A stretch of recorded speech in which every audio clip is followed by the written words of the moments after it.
Bang! Maryland adds four-star Carlton Smith. You are Locked On Terps, your daily podcast on the Maryland Terps. Part of the Locked On Podcast Network, your team every day.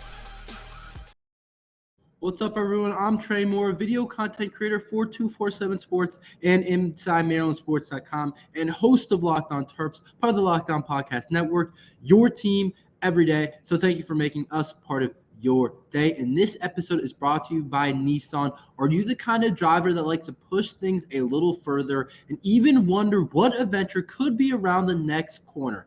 Take the Nissan Rogue, Nissan Pathfinder, and go find your next big adventure. Check them all out on NissanUSA.com. Maryland's 2025 class is off to a bang, and Coach Locksley has started recruiting this class in a way that I don't think I expected, with the amount of players and the amount of quality of players that we have added this early on. I wouldn't have expected us to have such a great start to the 2025 class. I did think that this 2025 class had the chance to be something special, but I didn't think it would quite start this fast with the 2025s. But I would love to see it continue, and I do think it will continue. And news went out the other day that Maryland added 2025 linebacker Carlton Smith, and that is right now the biggest reason why I say that Maryland's 2025 class is off to a bang. This guy is elite. This guy is a blue chip type of prospect, and he fits the kind of mold that we are looking for from the DMV area. He attended St. Francis this previous year, but it looks like he has transferred to a school called Maury in Virginia for his senior year. So I guess next year he will go to this new school. I don't know if he transferred before the spring semester. I don't know, but it does look like he will be at this new school in Virginia. But at St. Francis, you guys all know, a powerhouse, one of the best programs in the country, an elite type of program. And I love guys that come from St. Francis because you get some of the best players from there, and Maryland needs to recruit St. Francis well. And I love recruiting guys from there because those guys have played high-level high school football, and every single day they're competing against some of the best players in their class. And a lot of the best players around the country have attended St. Francis. The one that always comes to mind for me is Blake Corum, the running back for Michigan. How tough he is for his size, how well he played for Michigan, how good that Michigan run game was. A big part of that was their offensive line. I wish we could have landed a guy like Blake Corum. I wish we would have been able to get a guy like that, him being from St. Francis Academy. But getting this kid, Carlton Smith, early on is a really big get for Coach Locksley. And I really think Coach Locksley's starting to show that he can be a really good recruiter in the DMV area. And I feel like every couple of classes, you start to see a tick up in the amount of the quality of players that we are getting. Especially, I thought our 2024 class ended really well. Of course, we didn't get Jordan Seaton and all of that situation, but we got a couple of other flips that were really high-level players, like a Braden Lee and some other guys that were really high-quality flips overall. And we also had a couple of 4 stars in that class as well. And that's where this Maryland program is going to live, getting the 4 stars, getting those highly rated guys from the DMV area. That's how we are going to be a top level type of program. But more about this Carlton Smith guy. He's a linebacker.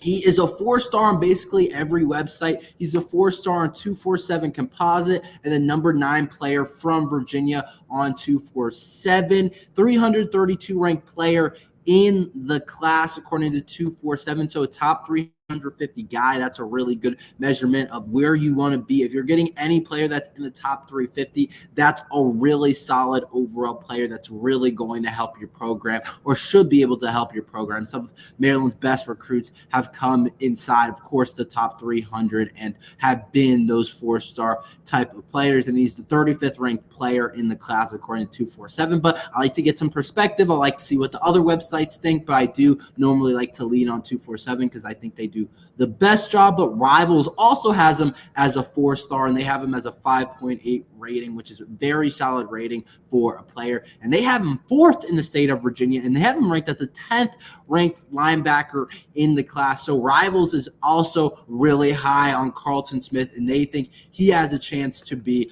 a really top-end player overall. And then ESPN, the last place where I looked, has him ranked as a 4-star and ranked 229th in the class. So it does look like he is pretty much a consensus 4-star, top 350, top 300 type of player. So that's a really big get for this 2025 class. That puts us in a really good spot going forward. And I love landing these type of players on the defense, because landing high-level players on the defense is really important. I think anywhere on the defense, and I think also the offensive line. Of course, you want to land guys at receiver and guys at running backs, but I feel like you can get a lot of those type of players in the portal, high-level players there, but it's harder to find really high-end defensive players and really high-end offensive linemen. So I love when we recruit those type of positions really well, especially at linebacker. I think we've done a really good job at recruiting linebacker. We had Jason Barham 4-star. Ruben Hippolyte was also a 4-star. So we've done a really good job at recruiting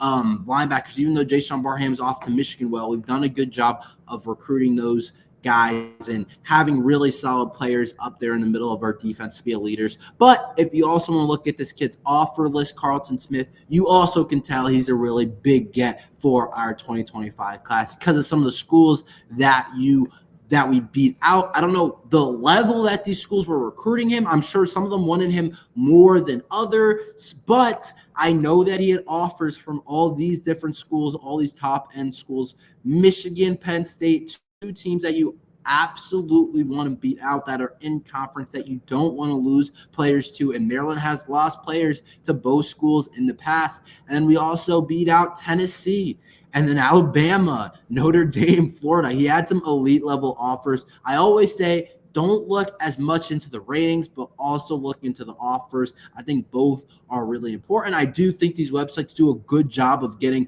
the proper type of stars and the proper type of just accolades to these type of players and where they're ranked. I think they do a pretty good job of doing that. Of course, there's a diamond in the rust and a 3-star that turns into a top 10 draft pick in the NFL. And of course, you get some of that. It's almost impossible to get 350 players right and rank them exactly right. But I do think for having that pool of player, I do think they do a pretty good job of giving you a pretty good idea of those different websites of the type of player you're going to get. But I also think the offer list is a pretty good example of what you're going to get, and a pretty good representation of what type of player you're going to land. And when he has a Michigan, and when he has a Penn State and a Tennessee and a Bama and a Notre Dame type and a Florida and those SEC, those strong Big Ten type of schools, you got a pretty good players. And that's not to mention some of the lower offers he had, like a Virginia Tech and some other offers that are good quality Power 5 offers, but I just wanted to put in the top ones.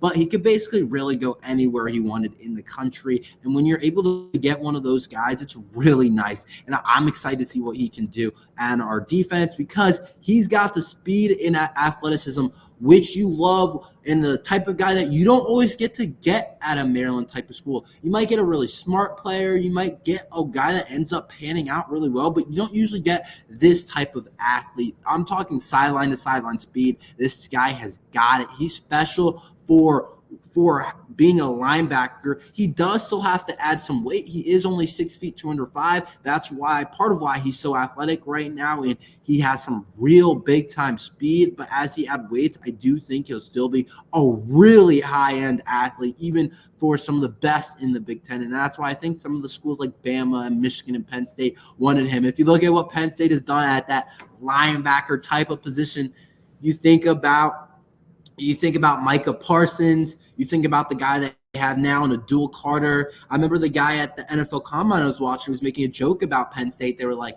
did they recruit anybody that runs under a 4.4 or something like that? It was some type of joke about Penn State. And so, if a school like Penn State wants him, that he has some special tools, and he does. He has some special tools if you watch his film, talking about speed and athleticism, sideline to sideline speed, that you want in a linebacker that you don't normally get in these type of players. He ran 11.8 for 100 meter. I'm no track expert, but that's a pretty good time for a linebacker to run. And I also say that this 2025 class is off to a bang because he's our second 4-star that we have already committed.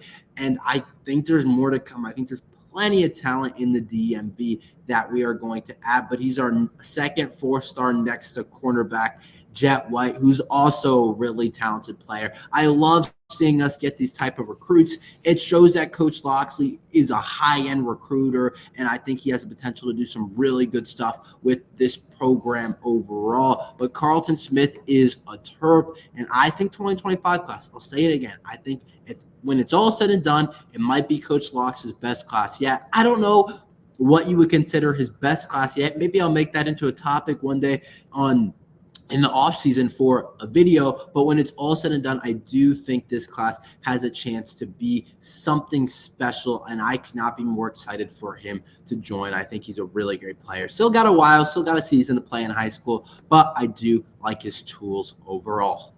Let's switch gears a little bit. Maryland basketball plays in the Big Ten tournament. Can Maryland make an unexpected run?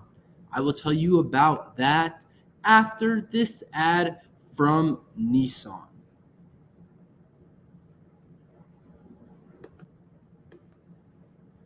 Are you the kind of driver that likes to push things a little further and even wonder what adventure could be around the next corner? Our friends at Nissan have lineups of SUVs with the capabilities to take your adventure to the next level. The 2024 Nissan Rogue is perfect for city drives and great escapes. Class exclusive, Google built in your always updating assistant to call on almost anything. Gone are the days of connecting your phone. Google Assistant, Google Maps, and Google Play Store are built right into the 12.3-inch HD touchscreen system. The 2024 Rogue is a perfect mid-side crossover for your next adventure. And then the 2024 Nissan Pathfinder, you can't forget about, has room for up to 8 and expensive cargo capacity and advanced available 4x4 capabilities with 284 horsepower and up to 6,000 pounds towing. When adventure calls, the Pathfinder is there to answer. Take the Nissan Rogue, the Nissan Pathfinder, and go find your next big adventure. Shop nissanusa.com. So I have trouble saying this. I just had a little bit of a second. I was like, do I really want to go at this spot? I do. Maryland basketball has a shot at making a run in the Big Ten tournament. It's hard for me to say. It's hard for me to believe. But I'm not saying we are going to do it. But we have the right pieces to make a run in the Big Ten tournament. And I really do believe that. And it might not happen.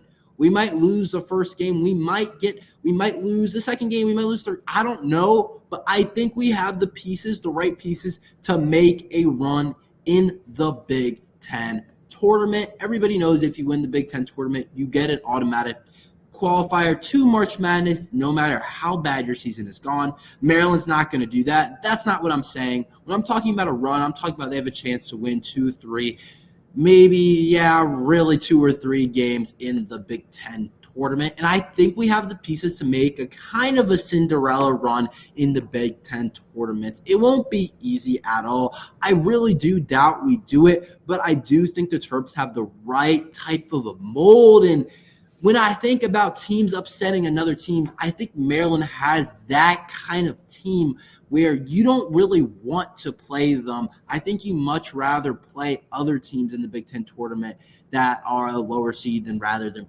play Maryland. I do think our team is built right to kind of maybe take down a team we aren't supposed to or we're ranked below.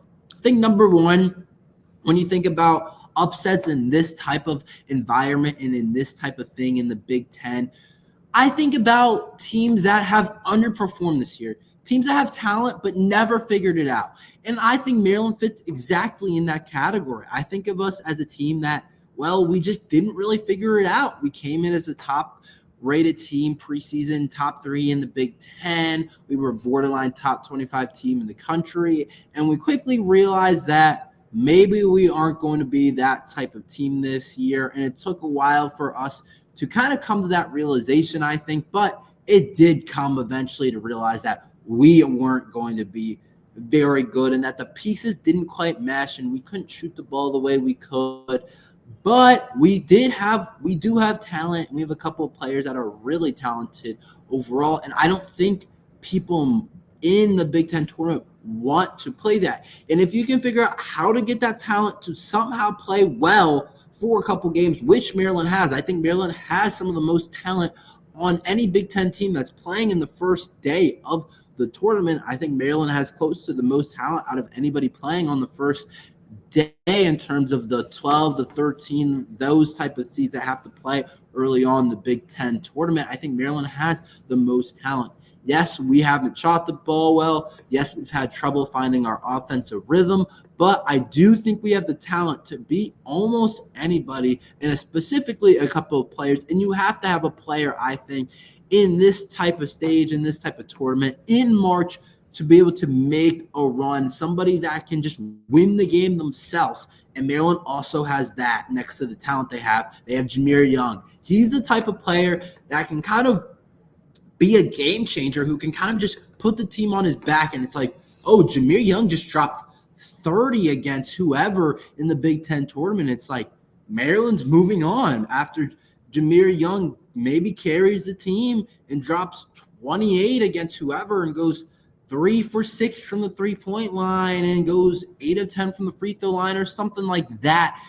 Maryland has that type of player in Jameer Young, one of the best players in the Big Ten, had one of the best years in the Big Ten overall, and just one of the best years in college basketball overall. So that's another reason why I think Maryland is built to make a run. I think we had underperforming talent this year that could just have a day where they figured it out and play good basketball, and they have talent to compete with a lot of teams in the Big Ten. And then they also have this guy in Jameer Young that's a game changer that could any game go for 30. We've seen him do it on the road. We've seen him do it in really hard spots this year, really carry this team when not a lot was going on outside of him, really carry this team to the tournament. And then you also look at Julian Reese, who's really going to be the difference maker. I think he's going to play, I guess. I think that's part of why they rested him in the last game of the season against Penn State. But he's also that type of player where you look at, and he could really be dominate. So Maryland has a 1-2 punch of a big and a guard that I really like, and that are two of the best players in the Big Ten that could really make it hard on a team to take us out and really get us out of the tournament.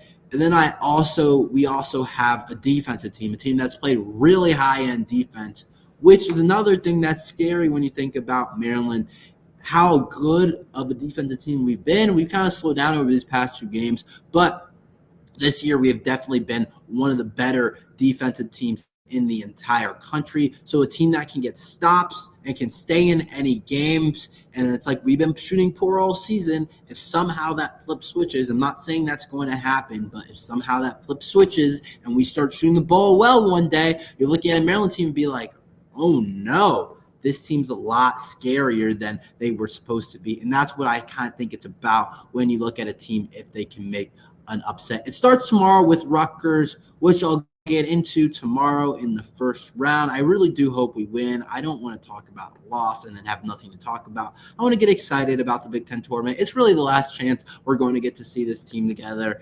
But in a lot of these players together, like Jameer Young, so put maybe a little bit of a run together. But I do think we're a better team than Rutgers. And then I also think our schedule's favorable. Like I said, with the Rutgers game, I think Wisconsin, I think, is a good team, but they're not the team that was ranked top 10. They've definitely slowed down a little bit in terms of this season, and I do think we could beat Wisconsin, and then Northwestern will be the next game, and I also think Northwestern is very beatable as well. So I think it's 3 teams that are absolutely beatable. I'm not saying Maryland wins it, but I do think it's 3 teams that Maryland can absolutely beat, and if we win 3 games, I would consider that a big-time run in the Big Ten tournament, and I do think Maryland has that in them to be able to do that. The rewards committee came out with their all Big Ten. Did they get it right? I will tell you about that after this ad from FanDuel. Say goodbye to busted brackets because FanDuel lets you bet on every game of the tournament. You know the saying, this is March and it is time for March Madness, and FanDuel has got you covered. Whether you're betting on a big upset or a one seed, it's time to go dancing on America's #1 sportsbook. This is the best time of year for college basketball fans. It's March, and right now new customers get $200 in bonus bets if your first bet of $5 wins. That sounds like a really good deal to me. That's $200 to use on point spreads, money lines. You can even pick who's gonna win it all. Just visit FanDuel.com/lockedon and bet on college hoops until they cut down the nets. The rewards committee got it right. So you look at it, there's the coaches poll, and then there's the media poll for the all Big Ten team, and Jahmir Young, our star, got first team all Big Ten, and I am so happy for Jahmir Young because I think he is exemplified what Maryland basketball was supposed to be this year. We were supposed to be elite. We were supposed to be among the Big Ten's best. I've talked about it a lot, and Jahmir Young exemplified that by going out there and, okay, maybe he didn't have support all the time, but he tried his best to make this team into a team that could be serviceable, could be a team that was just even mediocre in the Big Ten. Jahmir Young tried his best. He was top of the country, I think, in terms of scoring against like quad one opponents. He did some special things this year for Maryland, and we are going to miss him big time next year. And Kevin Willard's going to have to go in the portal and get some really big-time players to be able to fix this roster and to still have players and a team that looks pretty solid. And going into next year, it's going to be hard replacing Jahmir Young. And what he did this year in terms of his averages, in terms of overall averaging 20 points per game, 20.8, so really close to 21, 4.2 assists, 4.9 rebounds. And he got it. He's first team all Big Ten, which is pretty exciting news. And he has some great company around him. He has Zach Edey around him, who's going to be the Big Ten Player of the Year. And then Boo Buie, who's also a really good player for Northwestern. I've been really impressed with Boo Buie's game. Terrence Shannon, one of the best guards. And then Brandon Smith as well. So I really do think he deserved it. I think he set himself up also to play in the next level. And he's going to be on a summer league roster for sure. The NBA is weird. I don't know because it's a draft on potential, and he's not the biggest guy in the world. He's only 6'1", but I do think he's positioned himself to potentially get drafted and be on an NBA roster. And then if not, I think he's going to make a ton of money playing overseas, and there's nothing wrong with that. Not everyone can be an NBA player, but I do really think he has a shot at the NBA. I think people will be surprised with how high level he plays in the summer league overall. I think he will 100% be on a summer league roster, and I'll be interested to see what he does, and I'll make sure to update you guys how he is. But I could not be more happy, more excited for him to be a first team all Big Ten because he deserved that award, and that's nothing to just write low and not talk about. That's something to really celebrate and appreciate. And then Deshaun Harris-Smith is also award winner. This one surprised a lot of people. I saw some comments on Instagram saying, how was he in Big Ten Freshman of the, or not Big Ten Freshman of the Year, but he was on the all freshman team, the 5 players, and he was on there. And it just shows you how hard it is because I'm not going to lie to you, Deshaun Harris-Smith didn't have a great season in terms of statistics, but that shows you how hard it is to come into the Big Ten and play high level because there was nobody else that they could pick out of. And that's not me putting Deshaun Harris down. That's me putting Deshaun Harris up. It is really hard to come into the Big Ten and play high-level basketball. That's why he was picked, even though some of his poor statistics went into this year. But he still did that, and he still accomplished that. And I'm really happy for Deshaun Harris-Smith being a first-team all-freshman type of guy in the Big Ten. That's pretty exciting stuff with all-freshman team. That's a good stuff from Deshaun Harris-Smith. He didn't win Freshman of the Year, like I said before the year. I said he had a chance at doing that, but he was right there. I mean, he's the top 5 freshman in the Big Ten for Maryland basketball. So that's pretty good stuff, in my opinion, for Deshaun Harris-Smith to win that award. That's exciting for what his future is, for him to have a down year, I think, for his capabilities and still win that type of award. I think that just shows how good of a player he potentially is going to be in the future and just how hard it is to perform at a high level in the Big Ten. But Deshaun Harris-Smith, congrats on being all-freshman team. That's all we have for today. Thank you for listening to Locked on Terps. Make sure you like and subscribe. We're here every day talking Maryland football and basketball. So thank you for listening to Locked on Terps.